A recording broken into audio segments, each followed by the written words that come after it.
नमस्कार, एपिडेविड पर आप देख रहे हैं देश दुनिया का हाल। मैं हूं श्री। राजघाट थाना क्षेत्र के हावर्ड बांध से लगी एक प्राचीन कब्रिस्तान पर भूमाफियों द्वारा कब्जा किए जाने के मामले को लेकर कब्रिस्तान घूरन शाह तकिया बसंतपुर खास कमेटी के सदस्यों ने संयुक्त पत्रकार वार्ता पर शासन प्रशासन से कब्रिस्तान परिसर में मशहूर सूफी संत सैयद चिराग अली शाह के आस्थाने व सैकड़ों कच्ची पक्की कब्रों को बचाने की गुहार लगाई है। कमेटी के सदस्यों ने बताया कि जालसाजों द्वारा सरकारी बंदोबस्ती रास्ता अराजी नंबर 378 पर अवैध ढंग से अपना नाम दर्ज करवा वर्तमान में प्लॉटिंग कर बेच रहे हैं। आगामी दिनों में शब बारात का त्योहार है, ऐसे में बड़ी संख्या में लोग धार्मिक परंपरा के तहत कब्रिस्तान परिसर में स्थित कब्रों और स्थानों पर दुआ करने जाते हैं। यदि अवैध अतिक्रमण नहीं हटाए तो लोगों की धार्मिक आस्थाओं को ठेस पहुंचेगा। हार्वर्ड बंधे के बगल में एक कब्रिस्तान है घूरन अली शाह के नाम से, जो सरकारी अभिलेख में शुरू से लेके आज तक सन 1952 की जो पहली खतौनी बनी है उससे लेके आज तक जो है कब्रिस्तान इंदिराज है। उस पर कुछ लोग उसी मोहल्ले के देख रेख कर रहे थे, तो हम सारे लोग मुतमईन थे कि ये कब्रिस्तान है, इसको ना कोई बेचेगा ना कोई कुछ करेगा।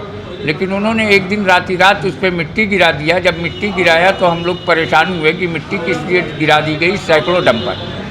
तो जब हमने उनसे पूछा तो उन्होंने कहा कि ऐसे ही मिट्टी गिरा दिया है। फिर हम लोगों को थोड़ा परेशानी हुई, हम लोगों ने सारे अभिलेख खंगालने शुरू किए।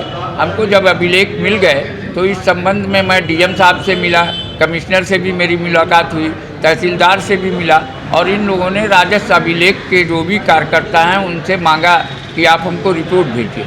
लेकिन उनका चूँकि इतना होल्ड है, वो भू माफिया लोग हैं, क्योंकि वो प्लाटिंग लगा रखे हैं कि ये प्लाट बिकाऊ है, और 2-3 रजिस्ट्रियाँ भी उन्होंने कर दी हैं। तो उनके होल्ड के वजह से अभी तक जो है हमारे कोई सुचारू रूप से काम हो नहीं पाया, ना इन्होंने रिपोर्ट। ये शहाब सिद्दीकी, अरशदुल्ला सिद्दीकी, अंसब सिद्दीकी, इस तरह के लोग हैं। मंडलायुक्त सभागार में 64वीं गीडा बोर्ड की बैठक मंडलायुक्त अनिल ढींगरा की अध्यक्षता में आयोजित की गई। बैठक में जनपद के औद्योगिक एवं शहरी विकास के जुड़े महत्वपूर्ण प्रस्तावों पर चर्चा की गई और गीडा क्षेत्र में चल रही प्रस्तावित विकास योजनाओं की समीक्षा की गई।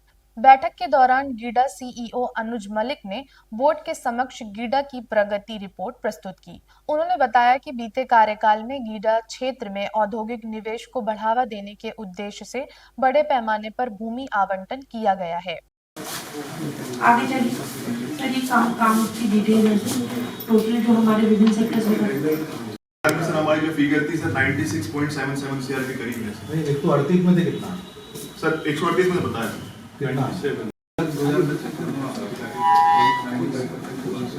ये सर फर्म को ब्लैकलिस्ट हम लोग कर चुके हैं सर। यस सर, इस फर्म को ब्लैकलिस्ट कर चुके हैं। गोरखपुर में अपने बर्थडे पर युवक को गोली मारने वाली लड़की ब्लैकमेलर निकली। सूत्रों के मुताबिक उसके मोबाइल से पुलिस को अश्लील वीडियो मिली है। पुलिस ने सख्ती से पूछताछ की तो उसने चौंकाने वाले खुलासे किए। उसने बताया कि शौक पूरे करने के लिए मैं लोगों को फंसाती थी, इसके बाद उनसे पैसे वसूलती थी। पुलिस ने बताया कि ब्लैकमेलर अंशिका ने 5 साल में 150 लोगों से वीडियो कॉल पर संपर्क किया। इसमें अयोध्या के एक डीएसपी और गीडा थाना प्रभारी समेत 12 से ज्यादा पुलिस वाले भी हैं। फिलहाल पुलिस ने ब्लैकमेलर अंशिका को जेल भेज दिया है। परसों शाम को थाना कैंट अंतर्गत चौकी इंजीनियरिंग कॉलेज से सूचना मिली थी कि कुछ व्यक्तियों में विवाद हो गया, जिसमें महिला द्वारा गोली चलाई गई थी, जो पुरुष को लग गई थी और घायल हुआ था। इस प्रकरण में सुसंगत धाराओं में मुकदमा पंजीकृत कर 2 लोगों को गिरफ्तार कर जेल भेज दिया गया है और इसमें अगली कार्रवाई की जा रही है। अच्छा, गोली किससे चली थी कुछ पता चल पाया जांच में?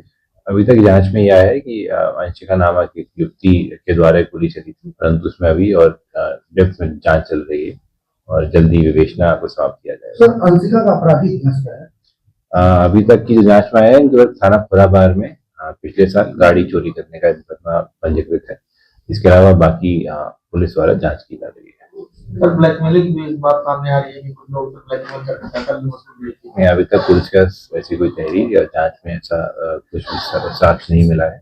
ऐसा कोई भी अगर तहरीर प्राप्त होती है तो उस पर सुसंगत धाराओं में मुकदमा पंजीकृत कार्रवाई की जाएगी। नेताजी सुभाष चंद्र बोस के जन्म दिवस के अवसर पर समस्त नागरिक सुरक्षा जनपदों में ब्लैक आउट मॉडल आयोजित की जाएगी, जिसमें नागरिक सुरक्षा विभाग द्वारा एसडीआरएफ, अग्निशमन, पुलिस, स्वास्थ्य व अन्य संबंधित विभागों के साथ सम्मिलित रूप से ब्लैकआउट मॉडल आयोजित होगा। इस मॉडल के माध्यम से विषम परिस्थिति में अधिक से अधिक लोगों की जान माल की सुरक्षा और अपने आप को सुरक्षित रखने के उपाय बताए जाएंगे। इस संबंध में मीडिया कर्मियों से बातचीत करते हुए सिविल डिफेंस के chief warden doctor Sanjeev Gulati ने बताया, ये मॉकड्रिल करते थे और ये मॉकड्रिल हम लोगों ने ब्लैकआउट के साथ में ये चौथी बार हम लोग करने जा रहे हैं। इसमें हम लोग पब्लिक को अवेयरनेस भी करते हैं और उसके अलावा हमारे सभी डिपार्टमेंट का जो सामंजस्य है उसको भी बैठाते हैं, उसके साथ सब मिल करके इस एक्सरसाइज को अंजाम देते हैं। तो इसमें एक हमारी तैयारी भी हो जाती है ब्लैकआउट की और पब्लिक को भी अवेयर कर देते हैं कि अगर कभी दुश्मन हमला करता है या कोई भी ऐसा हादसा होता है तो उस समय उनको अपने बचाव के लिए क्या करना चाहिए।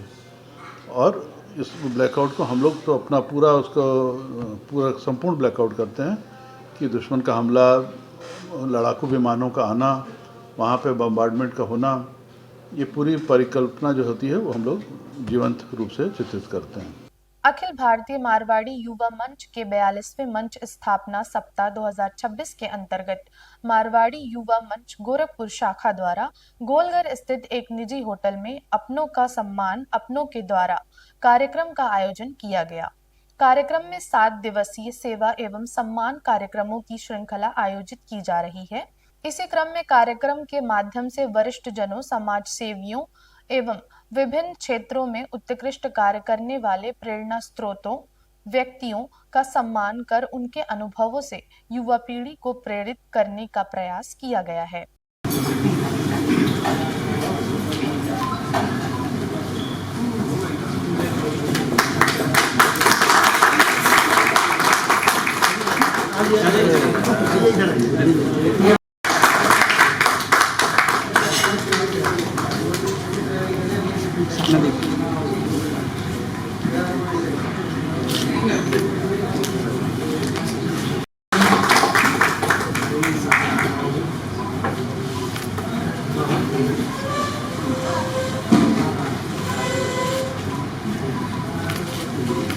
चाहूंगा हमारे पूर्व अध्यक्ष जो गोरखपुर की यातायात व्यवस्था की सुगम संचालन में विशिष्ट योगदान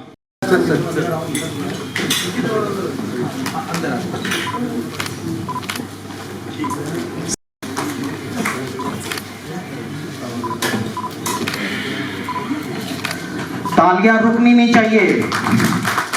विभिन्न आपराधिक घटनाओं स्तर पर प्रास शिकायतों से संबंध निस्तारण व सभी को बताना चाहूंगा कि गोरखपुर मारवाड़ी युवा मंच अखिल भारतीय मारवाड़ी मंच द्वारा स्थापित आज 42वां स्थापना दिवस समारोह मना रही है। इस कार्यक्रम को हम लोग 7 दिन में हम लोग गोरखपुर में अलग अलग जगहों पे अलग अलग रूप में आयोजित करने जा रहे हैं। पहले दिन हम लोगों ने 51 कन्याओं के विवाह में अपना सहयोग दिया।